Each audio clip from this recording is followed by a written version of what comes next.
foolish people out here who look at their personal relations with white folk. And they have good white friends. And I'm not doubting the sincerity of the friendship. Not at all. Not at all. I do not doubt that blacks and whites can be truly friendly, and we should be friendly as people. And I don't see any problem with having those friends, you know. But do not confuse your personal relations with the relations between groups. Do not always assume that the dynamics that determine your personal relationships are the same dynamics that can be used between groups. That's a serious error that a lot of people make. I live by the code, that's my eye. Whipping vegan food up in my pot. Why they claim I acted so unruly? Cause I'm listening to while it move Rudy.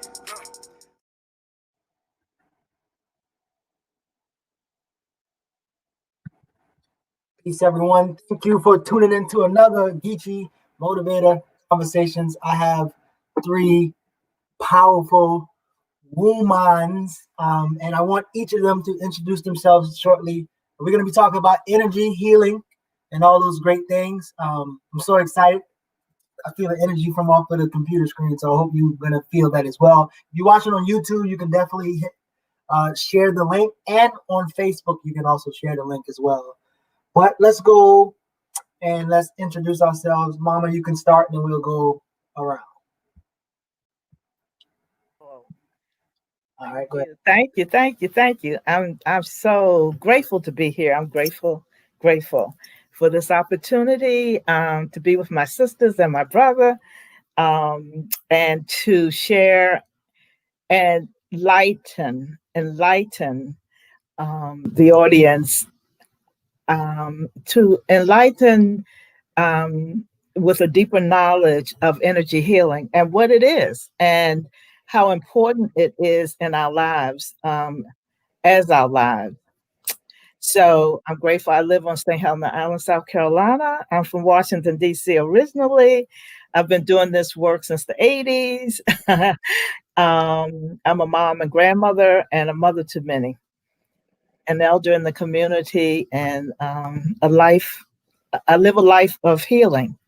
That's my life. And thank you for inviting me to the space.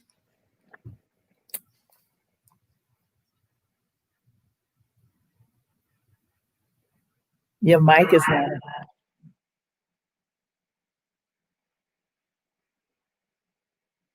I can't hear you.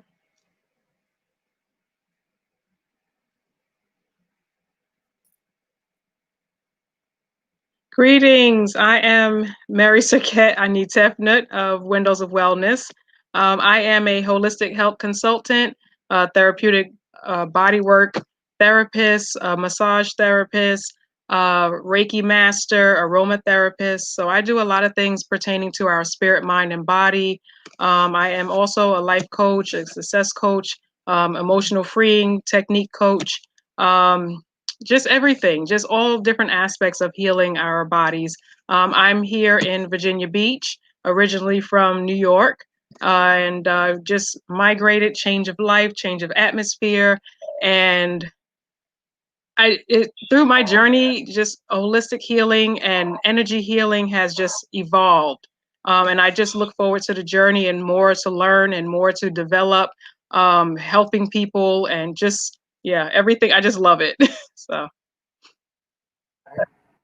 All right, last one. You have the unmute button. Hit your unmute button. There you go. All right, peace and blessings, beautiful souls. I am Tameka Walker, and I am from Beaufort, South Carolina. Born and raised, I'm from the Gullah Geechee culture. So growing up in the South, there was a different type of energy growing up here. There was always love. There was always the embrace. But to understand how the energy flows through our bodies and to connect that with the mind, body, and soul, that was something that I wasn't taught growing up. So my energy healing background has always been in me. It has been me. But I started on this path wholeheartedly back in 2008 when I had to connect with my body and understand it and take full charge of who I am at the Energetic Center. So I am a Reiki master, I am a doula, and I am a women's holistic health coach. And my whole background, whole solely thing is about making things simple but powerful. So that's me in a nutshell, like not in a nut, but everybody, I am energy. So I believe that sometimes we have to stop being um, so serious, and we need to be back into our flow of childlike manner. So I wanna start this conversation off with a question that so oftentimes we are in this toxic environment, and if we're in a toxic environment, that means all of us are probably have been or are toxic. And so when we experience things and it's not, good, we demonize it. So my first question is, and I want one or two of you to chime in on this. What's your response and thoughts and even information about like the skepticism about this healing thing, right? We're talking about energy and energy healing, and there's some skeptic around it, right? So when you think about the skepticism and you approach it, especially the African Center healing, what's your response to that? What's the information you have to kind of like inform people? Anybody can come off mute and go.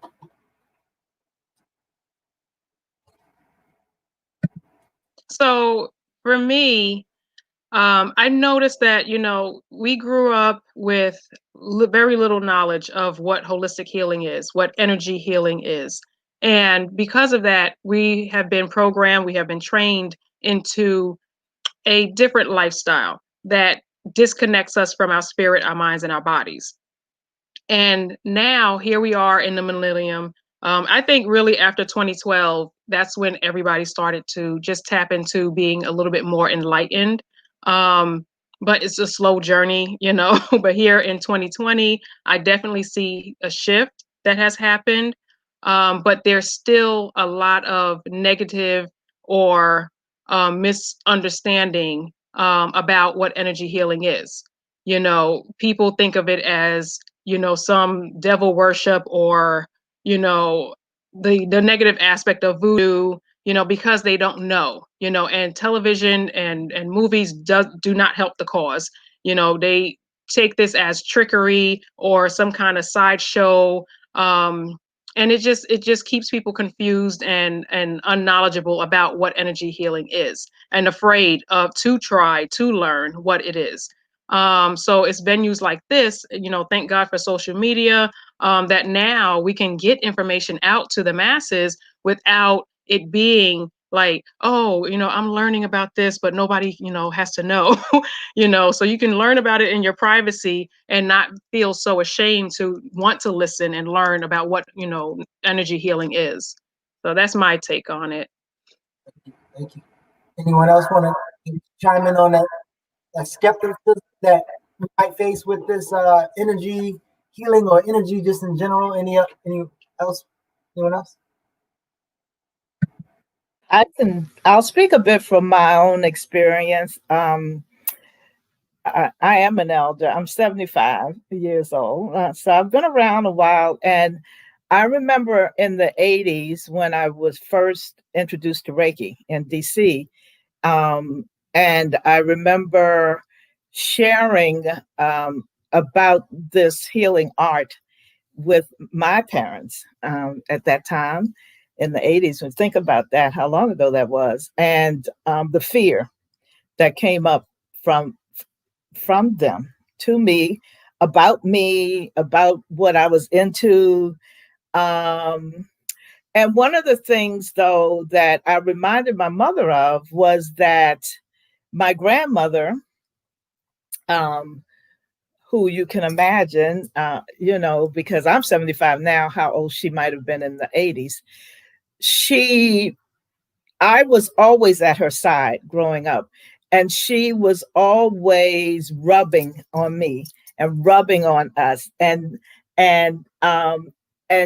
talking about how we feel better when she touches us and when she hugs us. And she was giving us certain herbs and rubbing certain I don't want to say potions, but she made up some different salves and would rub it on us. And she always had us wear these bags, these asafoetida bags to school.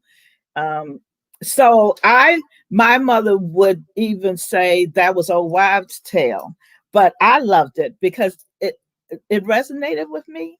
And so my belief system, as I've grown and as I've studied and as I've practiced, I know that everything is a vibration.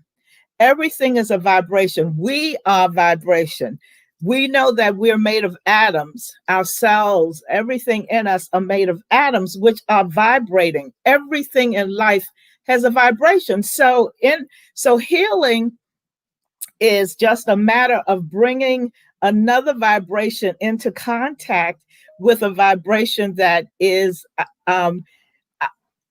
which is out of order or is in disharmony. So we bring in herbs, we bring in energy healing, we bring in medicine, we bring in plants, we bring in food, because we are bringing in certain vibrations in order to bring back into balance a vibration that has gotten off. So it's all vibrational. That's the way that I look at it. Life, all of life is vibrational. Right. Appreciate that. So Tameka, I wanna ask you, I guess, similar question, and you got to come off mute when you answer this. So when you think about America and especially our experience here, these Western ways, how is, we talked about media as well, but how is these things like affecting us on an energy level, or just in general? When you think about like the norm or the status quo, or these things that we see and you're exposed to. Make sure you come off of mute. The one word is fear. The first root of it all, where we begin, where it started, is fear. And the programming, the constant programming of fear, and not being able to balance that with love and more light, and not understanding who we are at the root. I use that word so strongly because it is the root. How many of us, once again, as I introduce myself, how many of us actually had someone to sit and talk about our feelings and talk about how it is to not feel okay sometime, and it's okay to fear something, but how can we balance that with love or some other way of feeling secure in who we are? So socially, I believe that we have lacked the knowledge of combating fear within our homes and within ourselves, starting just taking the time to ground ourselves. And we've forgotten why it was important for grandma to send us outside and don't come back out. Don't come back in until the street lights is on. It's those simple rooted grassroots things that I believe America has forgotten. So we are so technology based that we don't have the connections. The generations have lost connections with each other. It's the root. So we must get back to the root of the matter. Appreciate that. So one of the things that I'm always curious, and I know it might be like an experience, but if each of you briefly can tell me like what started this, how did you get into it, like what changed you, what informed you, like what was that like bulb that say like this is what I need to be doing, this is what I need to be sharing, or this experience happened?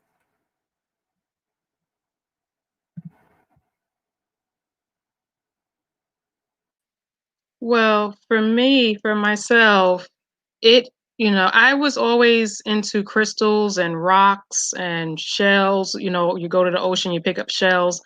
So there was I had that spark of nature. And as I got older, a family friend of mine had crystals at her home. And when I saw them, she introduced me to crystals, and it pretty much evolved from that. But I still didn't know anybody in the community. I grew up in New York, in the Bronx. I grew up in the projects. This was not the kind of conversation that people would have, crystals and energy healing. So it was totally foreign to me. Family didn't talk about these things because, again, that fear mindset. And as I got older, I slowly I think literally for me, the internet helped me to meet people, to learn about different things, open up the spectrum of what energy healing is. And as I evolved and as I grew, just more information, more information, more information.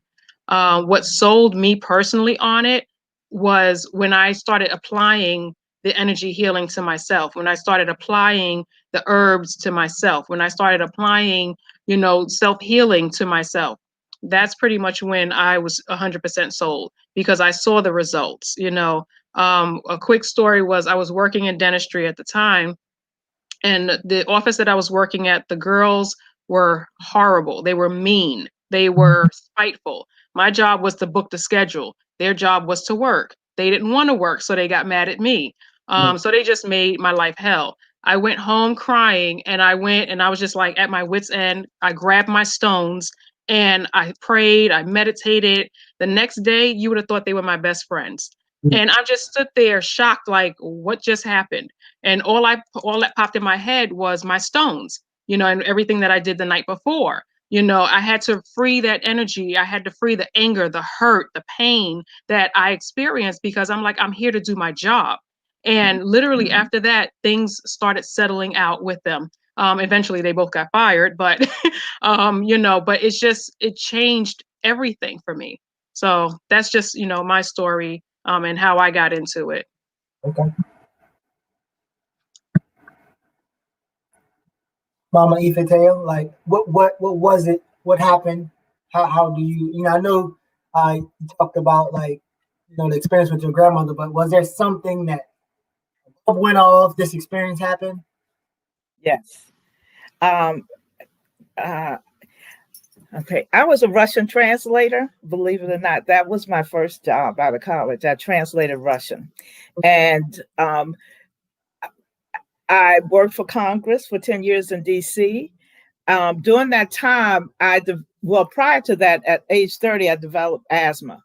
And I never had asthma as a child. And the doctor in the emergency room shared with me and my husband at that time that adult onset of asthma is stress related. Is always the reason for it is stress. And it was like a light bulb went off of me. And I began a journey of, because I was motivated not to live on medicine for the rest of my life, not to have to use a nebulizer, not to have to do all of that. And I just, I was introduced to meditation right after that. And it was the meditation, practicing meditation on a regular basis began to change me from the inside out. My asthma went away, as all of my allergies did. And from that point on, I always had the question of how can I heal myself of this? I was clinically depressed. I had diagnosis of clinical depression, anxiety, all of that. But I never took medicine. Something in me always said, don't take the medicine. And I always just continued to research and talk to people, and eventually led to Reiki, crystals, herbs, everything that you can think of. All of it contributed to my being well. And at this point, as I said, 75, taking no medicine. I don't need medicine. So this is my journey. Yeah. How about you, Tameka? I believe that healing really started for me to heal my childhood trauma. Starting playing around with understanding just about emotions, that started off very young. But the core of really when I wanted to take charge of my body was when I decided to have children. And to have someone outside of you to tell you how your body functioned, that bothered me.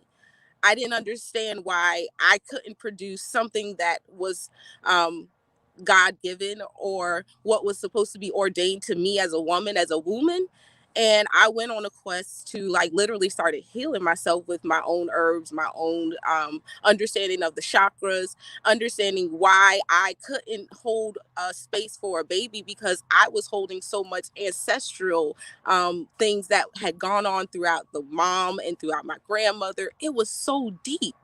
And that's what led me on this whole holistic journey, taking charge of understanding that I was in control of the information that I was putting in my body. That became my thing with nutrition, getting into physical fitness. I created an alter ego, what we would call it, just to help me get through so many times because I felt alone. So that healing came into that part where I always felt alone, like so many of us, like we have so much trauma of not having people to stand in that space to hold space with you. That's how I met Mama Ifetayo. Her beautiful spirit found me every time she walked through Walmart. I always tell people this story. Her energy, no words were spoken. It was her energy. And it was this, once again, this ancestral calling to ask, what were you going to do to take this next step for your healing?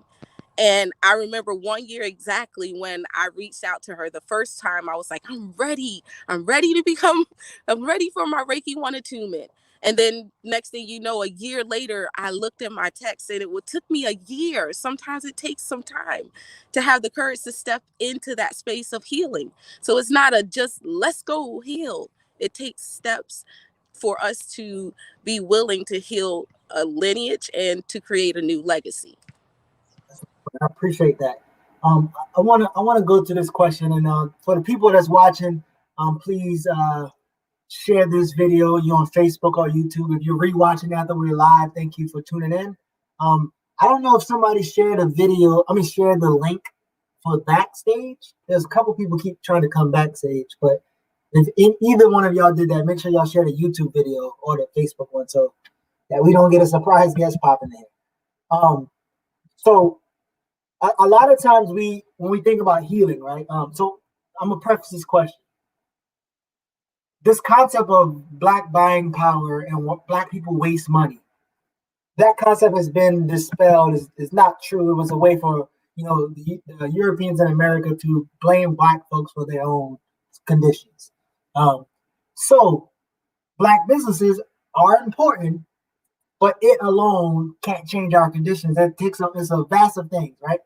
So I'm prefacing that because when you think about pricing and economy and economics and all these other things, how does that affect the healing business and just yourself? And then one or two of y'all can answer that. But has it been an obstacle? Do you approach it different, especially knowing that we need to heal, not only heal from different types of traumas, but we also should probably be healing from capitalism and its effects as well. So how has that affected not only your business, but the way you interact with other people as well? Whoever goes, come off mute. Mama, are you going? Oh, Mute. Oh, thank you. All of my work, from being a doula, I'm a doula also, and I also have a mentoring program, coaching program, and a healing program. All of my work is about empowerment. It is all about healing whatever needs to be healed for our empowerment. There has been no struggle for me during this period of the pandemic economically or with clients. My work has shifted some where there's a lot more of what I do is virtual now, as opposed to last year. I've always had some virtual work, but the majority was always face to face. But now most of it has shifted to virtual. And so as I coach and support others in empowerment, I have grown my own base of empowerment. This time last year, we didn't see this coming. And if you don't have it in you, that core strength, that core knowing of your own empowerment, then it won't happen. You've got to know it for yourself and trust it and believe it. Thank you.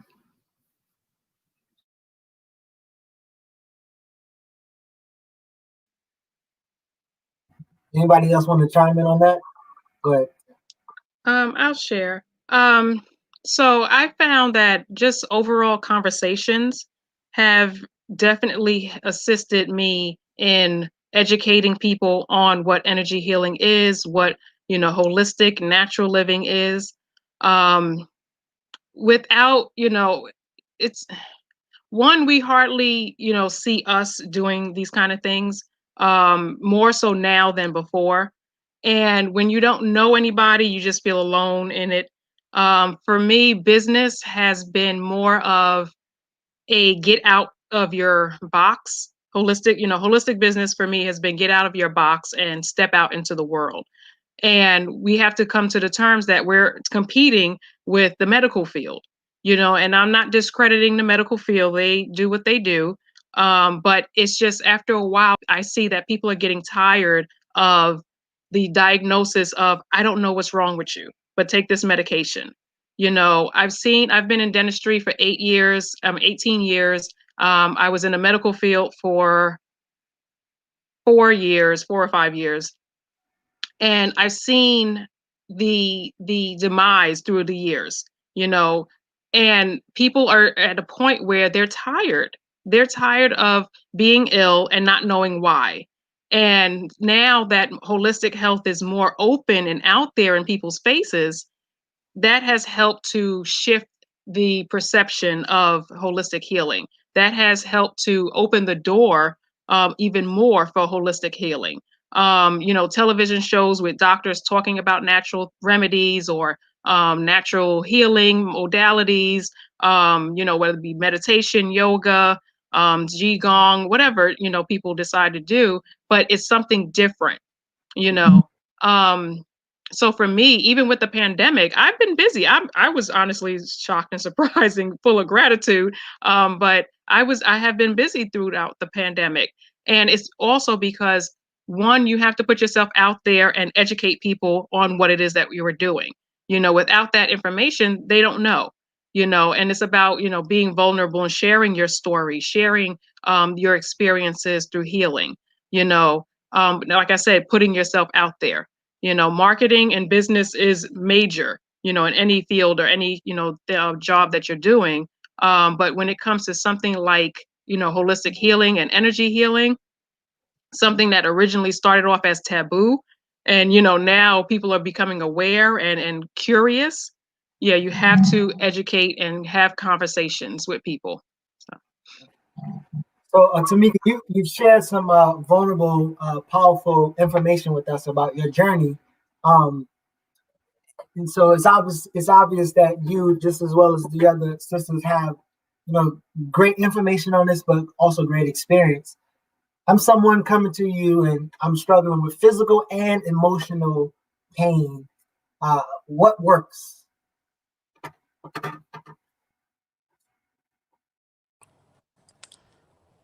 Your breath. We focus on a breath. That focus on our kidneys. And growing up, I never even knew where my kidneys were. I didn't know anything about breathing. We just walk around and we just breathe. And so the emotional and the physical pain is because we hold so much of our breath. We hold so much things and we walk around and we're like this. And I use that example because I have a 12 and a 3-year-old, and I try to make it so simple yet powerful for us to understand. It just is the breath, that if we focus on the breath, and we focus on the places where we channel that breath. Like sometimes when I have a headache, if you just breathe and you focus on closing your eyes and taking just a moment to send love and light to that area where it needs that. See, we make Reiki this big, huge thing. And I wish someone told me what the word was, because I hired so many people to find out what you want me to say about energy. But the breath is so important. Breath is life. If we can't breathe, we can't live. If we can't breathe, we can't live. And I recite that each and every time. I'm grateful for my breath. I'm grateful for just the simple, smallest things, like seeing the sunrise and the moon rise and the birds chirping. And for me to be able to walk and connect with you and you and you, to know that we are all made in the image of something greater that is so beautiful. So that's what I ask us to start with when we look at just the physical and the emotional, because we want this big, huge subscription to this big pill in a bottle for this big, huge secret of how can we make it through these times. And I encourage each and every one of us to just breathe and call one of your soul family, because they out there. So you mentioned Reiki, and I want either one of you to explain, and then the next person can back them up. I'm this old 5th grade, 4th grade, 3rd grade, get your gullah little dirty kid, and I ain't know what it is. So tell me what Reiki is in a simple form. Like, what is it? What is it about? Ooh, I got them right, yeah. Let me is. So when I be out here running on this back thing we call the monkey bar back here, and we the race, and I want to get past them people right there, because I'm churn playing on that monkey bar and not trying to get across real fast. But I jump down and I skin up my knee and I skin up my elbow. You know how that thing go? Well, when you put your arm up and you put your hand right here, and then that's the first thing we to do. We put our hand right where it hurts. Remember how we just put our hand where it hurt, or when the child run up to the mama and said, "Mama, ow, I got a boo-boo, it hurt. Come here, honey, let me put my hand on it and let mama kiss it and make it feel better." That's the energy coming down from the source. And once again, that is what it is, 3rd grader, 5th grader. Don't make it complicated, because before we knew what this word was, once again, we just put our hands on the spot. Mama said, "Come here, let me lay hands on you, baby." Oh, that's all he has? That's what he is now. Oh, my grandmama and them knew that name, man. Oh, man. Anybody else got something to add to that about some Reiki? Some just to simplify it. It's kind of like, I don't know what is. This Reiki stuff? I've never heard of that. They don't do that in Bono or 41 or Mount Pleasant. Like, what is it? Anybody else got something to add to that? Tameka said it perfectly. It's touch. It's what connects us. It's our natural language to reach out and feel. That's all it is. You're feeling energy. We're a form of matter. Everything, like we explained earlier, everything is energy. So if I'm energy, if this wall behind me is energy, everything can be felt. The air that we breathe can be felt. The wind that we feel brushing up against us, we can't see it, but we feel it. The spirits that flow through us, you feel chills, you feel it. It's all energy, and it's movement. Energy needs to move, and when energy is stagnant, it's dense and it's hard. But if you touch it and send it love, or send it healing, or send it just a kind vibration, it just opens up. It's amazing. It's really powerful. And it's funny because that Tameka mentioned about when you fall and you hurt yourself, because every time now my daughter, every time she falls, "Oh, mommy, I need Reiki," and it touches me, because it's just like, yes, that's right. But we have to realize too that we're in a society that has to patent a name on everything, and that's what makes it confusing, because obviously this is a Japanese word. Nobody's really, we didn't grow up in America hearing the word Reiki, which means just universal energy, universal vibrations, so to hear something like that and then to try to pronounce it, I've heard so many versions of Reiki, that makes it just more challenging to communicate what it is to people. And it's not that, like Tameka said, it's really not that hard. It's just energy. It's just touching. It's sending loving vibrations to someone, to something. And if we all unitedly do it, oh my God, it's amazing. Get into Reiki shares where everybody's just sitting there together holding hands, or whatever the case, in a circle, and you just have a cipher of energy just rotating amongst all of you. You leave feeling high, and it's euphoric, it's uplifting, it's healing, it brings balance. Yeah, Reiki, yeah, I love it. It's amazing. So Mama, I want to know, when you think about the services, and you can answer one or two ways. What are the top 2 types of therapy that you administer on people? It could be the top two that people ask for, or you think the most effective. Like, but your top two forms of therapy, what would you say it is, Mom? Well, personally, I do a lot of trauma healing also. Tameka spoke of that earlier, and I've moved into that place from a knowing that until we can heal what has affected us and what we're still carrying, then we're going to be limited to the extent that we're well. So my trauma healing work is always Reiki based. It's always energy healing based because Reiki in its pure essence is, of course, loving touch, and it also has the capacity to um, soften holes, to soften what is held, what is tight, to help the body make space to let go of what is no longer serving. So, um, trauma healing um, with the use of Reiki, using sharing Reiki, not using Reiki, sharing Reiki. And also, I also share neuromuscular release. I was a massage therapist. I was trained a massage therapist also, and acupressure. Sure. So I use my fingers, my tips, to help also, and I share Reiki through my fingertips to help open us up, open our bodies up to be able to let go of that we've been holding on to, or consciously and subconsciously, so that we can allow the energy that we need to bring us back in balance, physically, emotionally, mentally, and spiritually. So those are my top two, you know, Reiki and neuromuscular release right now for me.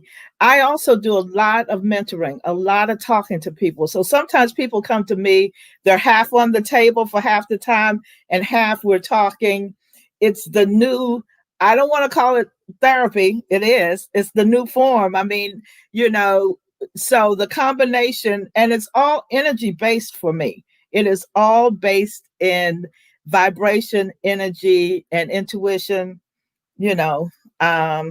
Yeah. So that's my response to that question.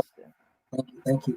So if you're watching on Facebook, definitely make sure you hit the share button and invite some of your people, especially people who need a little bit of healing. And also YouTube, thank you for watching. So I want to go to this next question. We have a think tank, and it's a study group, and we were talking about ontology and epistemology, right?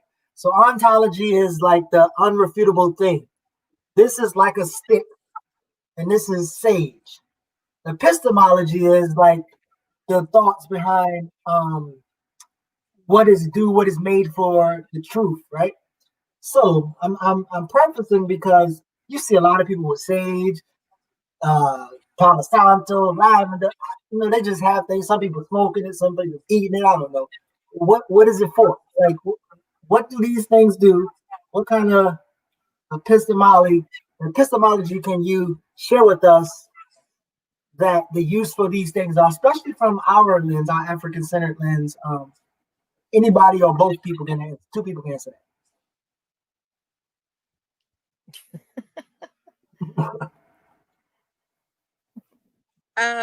I would say the simplest way that I know for us in ritual space, when we greet each other, we use the sage to cleanse the space. We are using the sage, that smudge stick, whenever it's tied together, it becomes a smudge stick. And then you bind it to where you are cleansing the space. Going through your home, you're cleansing.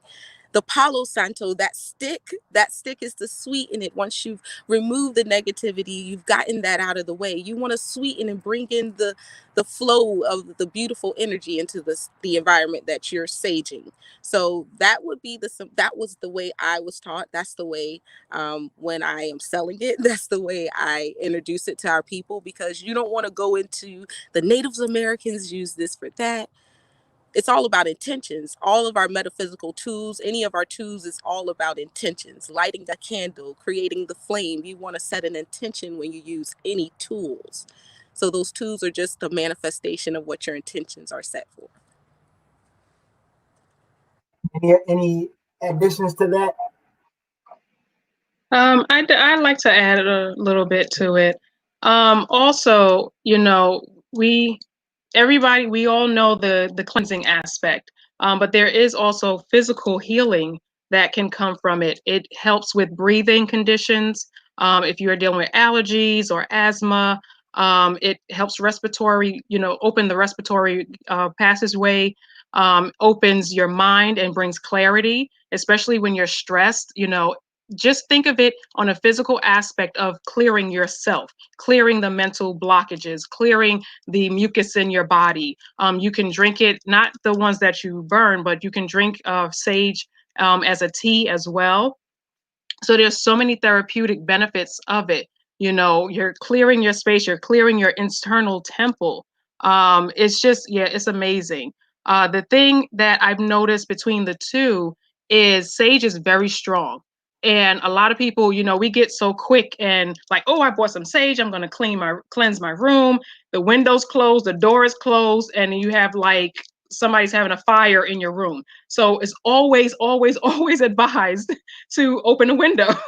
If you have people in your home that are sensitive to aromas, it may bother them. So I always tell people, ease into the sweeter smelling, like Palo Santo is great for that. Palo Santo has a sweeter aroma. It's more, acceptable for some people. If you're living with people that are, like think that you're in the room doing voodoo or whatever the case. But basically, you're clearing yourself, you're clearing your internal temple. No, you don't want to eat Palo Santo. Okay. Someone had commented on that.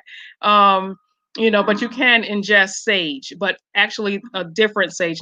Don't break off what you're about to burn and, start adding it to your tea, unless you're making it yourself and you're drying the sage leaves yourself. So that's my intake on it. I appreciate that. I immediately started going into my silly mind where, it says sage is clearing out the bad energy. And if you have your window closed and you sage up the place and then you pass out, I guess you was the bad energy. Right? So I want somebody also to explain this like I'm a second grader. Chakras. What is that? I mean, I chakras. What teach us? Anybody? Okay, a second grade. I'm trying to go into a second grade teacher's mindset of chakras, and if you're in, okay, so each one of us, every human being, every animal, every being on this earth has inside of us it's sort of like a bank, like your piggy bank, a depository. It's a place where you collect, like a piggy bank, like a bank, where you put money in and you can hold it in there until you need it, and then you crack open your piggy bank, or you take it and empty it. But within each one of us, we have what we call chakras, which are, to me, like piggy banks, like repositories, like any place that you want to collect and hold something of value. So the chakras, instead of holding money like a piggy bank, holds what I would call life energy. It's life as we are all alive, we have to have something in us that's keeping us alive. It's not just our heart, it's not just our brain that's keeping us alive. We have life force energy inside of us, and that life force energy lives in these places that we call chakras. Just like your savings accounts and your money lives in your piggy banks. So when you need this energy, when you need it, there's certain things that you can do that will help bring that life force energy out of those chakra places into the rest of your body to help with healing, with giving you more energy, with helping you to be more well. So chakras are basically storehouses and piggy banks. And we have 7 main ones. There's 7, but there are many more than that. But in each body, there's 7 main banks or chakras, as we call them, of energy that are at our disposal to use when we need them and need it. I love it. That was it. You broke it down. I appreciate that. So one of the things that is a result for having Bucker Christianity and a Bucker Jesus is we become anti our ancestors, right? When you think about there's Oyiwatunji African village in Sheldon, I know people who won't even go on the land because they have their own spiritual systems and they talk about ancestors and whatever. So my question is, and this is for one or two of you, are there any ancestral spirits connections to any of your healing services? How do you kind of tap into ancestral energy? And while you are answering that, anybody who has any questions in the comments, make sure you type in your questions. We got about 15 minutes with these powerful mamas. But any ancestral connections or whatever in your use of healing that either y'all tap into?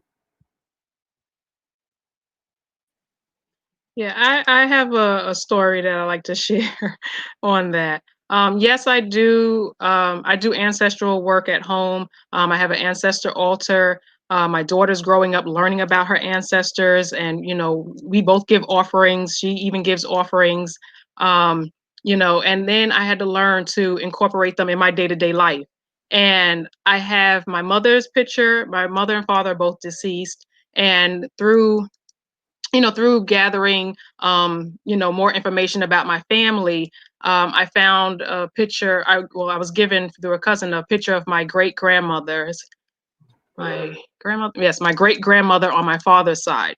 And I just felt connected with her. She just, I just felt really strong with her energy. And I actually put the picture in my old office when I worked from home. And I'm working on a client. Long story short, I'm working on a client, and I just keep hearing, how's that baby? Is that baby okay? Through sessions, sometimes, my client's ancestors or, family members, spirit guides may come forth in a session, but I assumed it was her. So I'm asking her, I was like, is your son okay? And she was like, no, he's fine. And I'm like, you sure? And I was like, okay. And then I hear, kiss that baby for me. And I'm just like, okay, so somebody's coming forth that, wants to kiss the baby. I was like, are you sure is the baby okay? She was like, yeah, the baby's fine. And I'm like, okay. And then the client asked me, she said, can I ask you something? She was like, is it her up there? And she pointed to the picture. And I stood there and I was like, oh my God. I said, this whole time I kept looking at the picture, but I wasn't thinking that it was my ancestor until the client pointed to the picture and was like, is it her? And then that just confirmed it. And it was just after that, I had a few other times when my great grandmother came into sessions just to observe and just to, like that proud grandma just looking like, look at this girl. What is she doing? So I always felt her energy in there. When I moved into my new office, I had to leave her home. We had to have a conversation, but respectfully, she understood. And now she's home and she can oversee anything that she wants in the house and take care of my daughter and help me and assist us all. So yeah, I'm grateful for it. It definitely has helped enhance my own personal spiritual journey. So definitely, we all need to tap into our ancestral lineage. So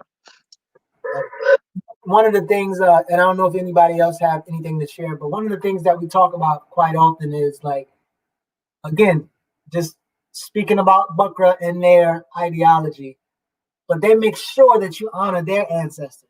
You got monuments, you got buildings, and the currency that you use. It's like you're looking at the ancestors.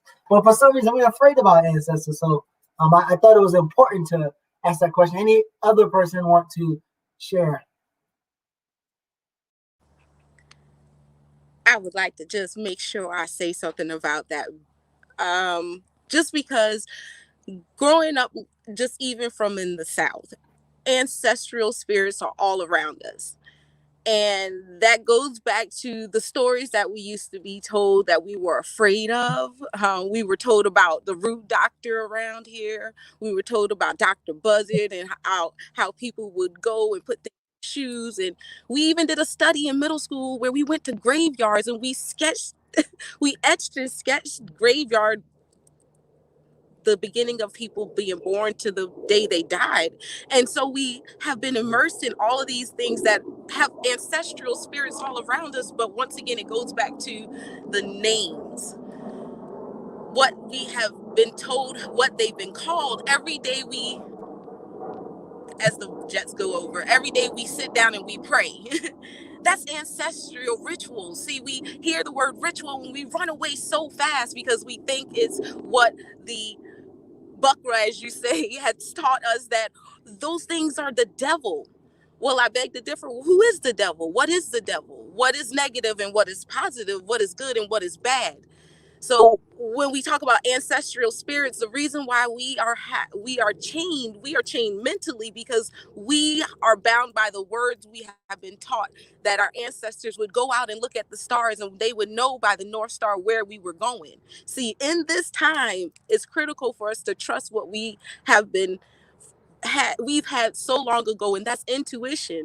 The divine feminine is raising because of the intuition, and that's ancestral spirit that don't get no better than that. So we can always succeed over them any day if we tap back into just listen. I love it. That's powerful. Mama, I want to ask you this question. A lot of time. Oh, go ahead. Chime in. I just want to add one more thing about the ancestral piece, because both of my sisters shared it so beautifully.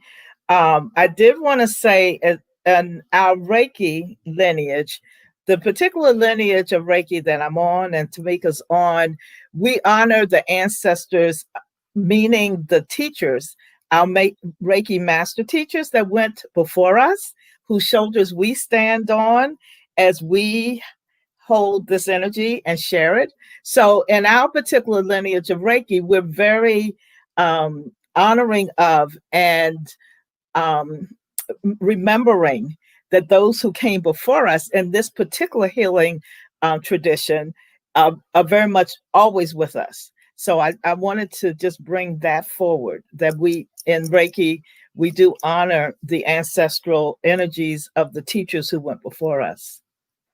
Love it. Appreciate that. And for the people in the comments, thank you for tuning in. I see Shantae, Miss Bell, Simone, and a few others commenting. I appreciate you being a part of the broadcast. I want to ask a couple more questions.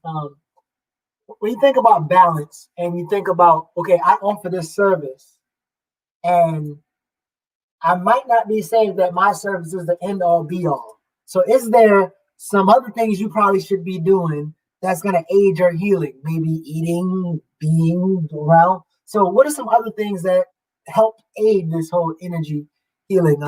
Because if you smoke like 18 cigarettes and eat 3 lamb chops and come and say, I need an energy heal, like, is that going to work, or is there some other things you need to do? Yeah, we all talked about holism. It's all about holism. So I'm going to speak for my own practice, but it's probably similar to us all on this call. We will work with anybody from where they are. We join in with the person where they are. And then as we create relationship, then we can begin to offer other suggestions and support them on their journey to being whole. Everyone has to start where they are. It's no sense in telling somebody that they need to stop eating meat if that's not where they are in consciousness. We start with where you are. Drinking more water, as I think Shantae just said, you start with something simple. But yes, we will make suggestions. At least I will make different suggestions in addition to offering energy healing with my hands. Definitely. But I'm not going to ever, personally, I am in reality about whoever I'm being with. And if what I have to offer you is out of your realm of consciousness, you're not going to do it anyhow. So we may as well just start with where you are. Add some more water, drink some more water every day, laugh more every day, make a commitment to be in gratitude every day. There's plenty other things that we can do to help raise our vibration and our consciousness about being well. Yeah.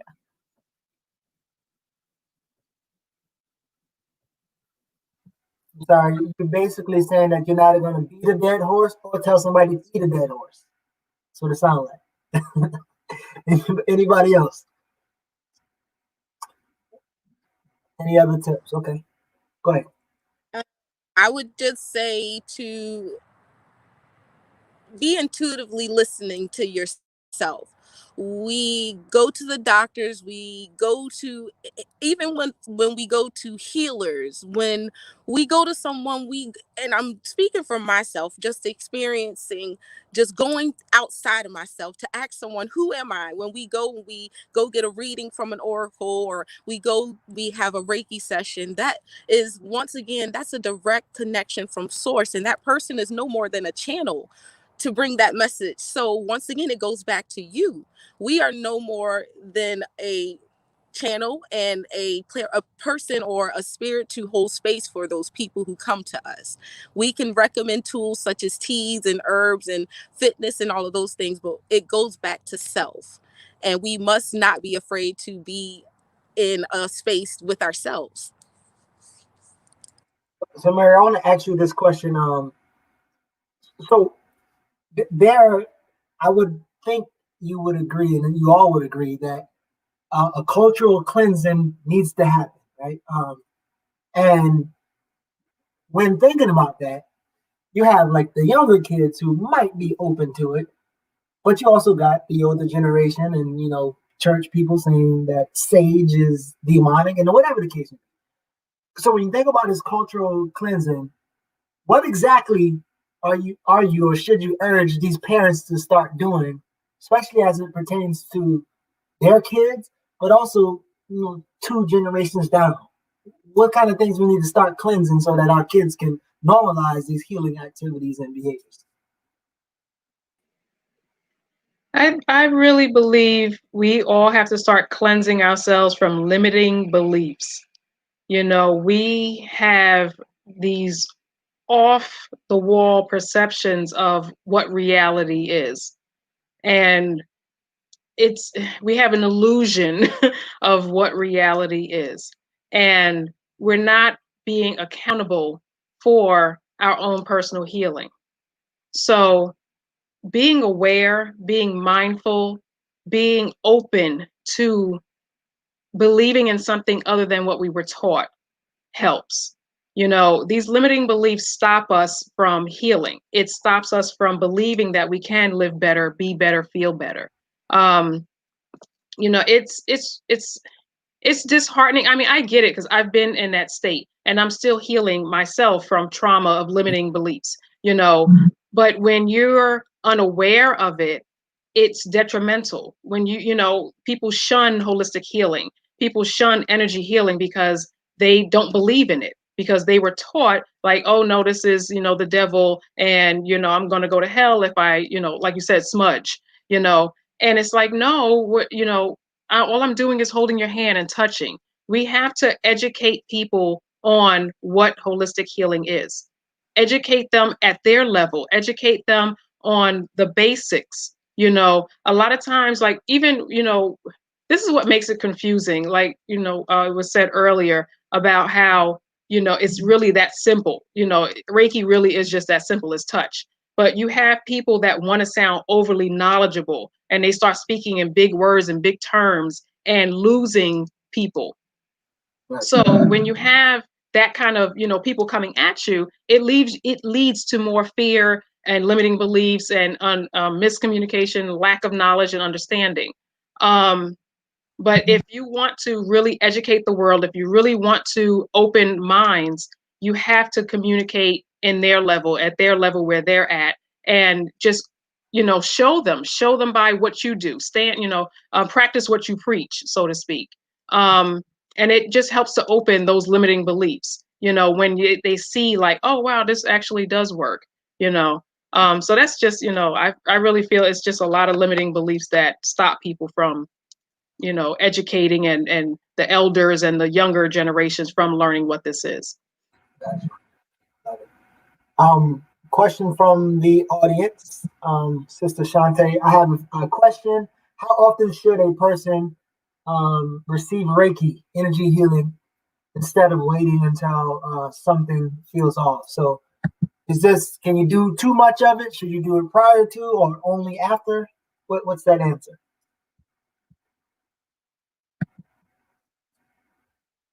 Well, I can speak for that. Reiki cannot harm you. There's nothing about it that will harm you. So you can have Reiki as often as you want.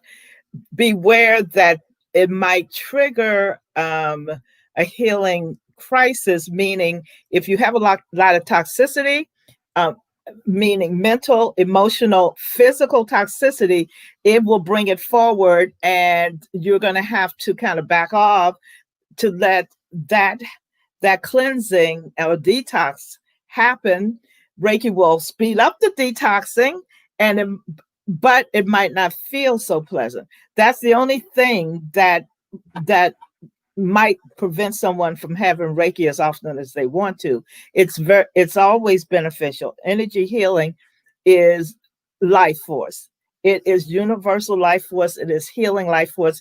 It's the energy that is keeping everything alive on this planet. So there's nothing that can hurt you about it.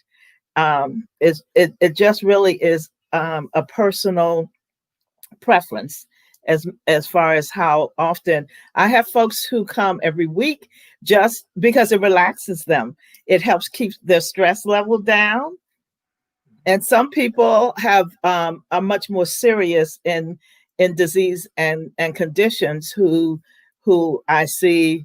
And some people come once a month just as a maintenance. It really is a personal. I would just speak with a practitioner about what it is, what your intention is for receiving. Okay. Thank you.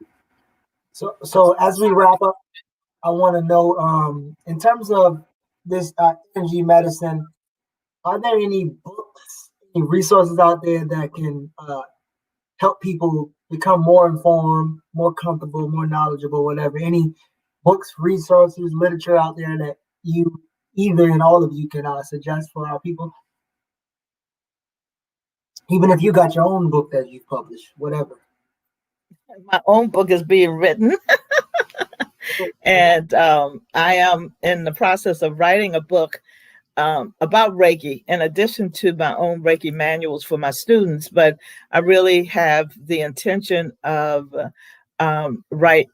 book about Reiki will be primarily for people who are of African descent. And specifically because of the specific traumas that we have experienced. So other than that, I don't know. I would defer to my other beautiful women here. If you have any resources in particular, you can always be in touch with us, and we can share individually with you, and maybe refer you to others if that's a need. Okay. Anyone else? Books, literature, resources? So I think it's a preference. There's so many books out here, and one book may work for me, may not work for the other person. It's best. The only thing I would say is one, Google School or YouTube School, just to get a basis of information. And from there, go to a bookstore and actually just flip through the table of contents to see exactly what topics is it, what they're talking about. And then, finding it and what gravitates to you, and reading up on it, because there's so many books. There really are. Like for me, I don't remember the author, but it was called The Subtle Energy, and she broke down every single topic that had to do with energy, chakras, massage, the meridian points, acupuncture, just, I mean, everything, what energy is, what a chakra is, how energy is excessive or deficient. It just really depends. Because I have books that I'm like, oh, this is going to be a great book, and I haven't read it. I looked inside and it's just like information, words, words, words. So I feel it's just a preference. So. Okay. All right. Tameka, you coming up with there? I would start where I have a 12-year-old and a 3-year-old. Let me just bring it to that level. Most of us start with these big complex studies on what it is, but to start with the basis of what energy is, looking for resources and understanding that we are light bodies. We have several bodies outside of this physical body. Those things are just the smallest things that even my 12-year-old can understand. Like this week, his lesson in homeschool is just to understand the chakras, finding out what the 7 chakras are, starting there, understanding what emotions are tied to those, what internal organs are tied there, and what we may be holding that is stagnant to why that energy isn't flowing continuously through each one of those. Therefore, we understand what energy is, and therefore it becomes our medicine because we have to be it, therefore we do it, and then we will have it. So this is how I want y'all to wrap up. I want y'all to give some final words and also plug anything that you have coming up, anything that you're doing, any show you're going to be on, whatever. But final words and then those plugs. We can start with Mama. Go ahead, Mama. Well, my final word is an invitation. It's an invitation for everyone who is watching us and listening to consider energy work. Consider, call one of us or find someone else to experience Reiki and see for yourself. Just don't take our word or anyone else's word. Life is experiential. So that's my invitation.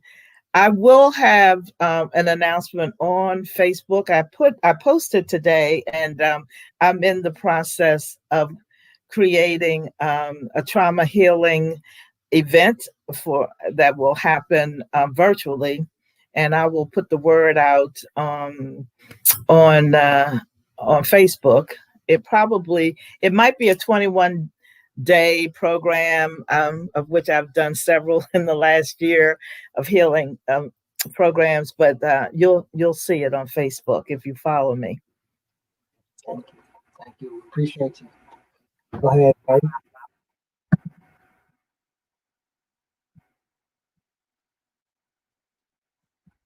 Uh-oh. You got that on you. Okay. I'm sorry. My finger is not working today. So, last words is don't be afraid of the unknown. Trust in self, trust in a divine source higher than yourself, trust in your spiritual self. Trust is a major part of energy healing because you're testing your senses. what you feel, what you hear, what you smell, what you think. So trusting what you're feeling, trusting, the process of energy healing, of holistic healing, trusting your divine self is guiding you in the through your journey, the direction that you need to go. Yeah, trust is major in energy healing, So, but I myself, like I mentioned earlier, I'm a holistic health consultant. I do have online lectures. I just finished my womb healing lectures, which is a 4-part series, and the next one is in December. But this one is a holistic health home care, where you're just learning how to boost your immune system, stop getting sick, cleansing your body. So therefore you can live, throughout this season with all that's going on in the world, health with optimum health. So if anybody ever has any questions, any concerns, you can contact me at windowsofwellness.com. You can contact me on Facebook or Instagram, and questions are always free, so I'm here. Thank you. Thank you. Mama Tameka, that's all. All right. So I would leave us with this one thing that I start each and every day with, and that is greeting the day with a beautiful smile of gratitude, being grateful and greeting the moments no matter what may come, and being foundationally secure on who you are. We get to choose to make our lives simply powerful. That is my motto, because we don't need to complicate this energy healing. We don't need to complicate anything else in life. We just need to learn how to simplify life. Therefore, that is where our power lies. So I invite each person who is on the live or watching the replay or in our energetic field, which is each and every one of you, as we send this love and light out. Take this time to breathe into the new. Take this time to welcome in each and every day. That is your choice. And that is what we can do to spread this love and this energy. So check me out at simplypowerful.me. And I am on live platforms at Tameka Walker as well. So I look forward to vibing with you all. Thank you so much. I thank y'all so much for bringing all that beautiful, powerful energy. And I hope you all have a great night. Mamas, I thank y'all again. Appreciate it. Have a good night, y'all.